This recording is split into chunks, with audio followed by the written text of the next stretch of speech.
लाडक्या बहिणींचा 1500 रुपयांचा हप्ता वाढून 2100 करणार असल्याचं आश्वासन महायुती सरकारनं विधानसभा निवडणुकीदरम्यान दिलं होतं। महायुती सरकार सत्तेत आल्यानंतर राज्यातल्या लाडकींना 2100 रुपयांचे वेध लागले। पहिल्याच अर्थसंकल्पात फडणवीस सरकार वाढीव हप्त्याची घोषणा करणार असल्याचं अनेक मंत्र्यांनीही बोलून दाखवलं। कॉमस्कोर नुसार आता isakal.com आहे देशातील नंबर 1 ची मराठी न्यूज वेबसाईट। प्रत्येक अपडेटसाठी isakal.com ला नक्की भेट द्या।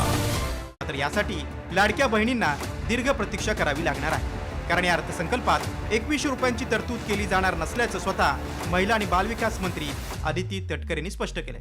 5 वर्षासाठी हा जाहीरनामा जाहीर केला जातो आणि योग्य पद्धतीने त्या संदर्भातलाही प्रस्ताव विभाग म्हणून ज्या वेळेला शासन असेल, मुख्यमंत्री महोदय, दोन्ही उपमुख्यमंत्री महोदय, मंत्रिमंडळ ज्या वेळेला त्या संदर्भातलं सूचित करेल, निर्णय करेल, त्यावेळेला विभाग म्हणून आम्ही तशा पद्धतीचा प्रस्ताव जो आहे हा शासनासमोर ठेवण्यात। त्यामुळे आता लाडक्या बहिणींना 2100 रुपयांसाठी पुढच्या अर्थसंकल्पापर्यंत वाट पाहावी लागण्याची शक्यता आहे।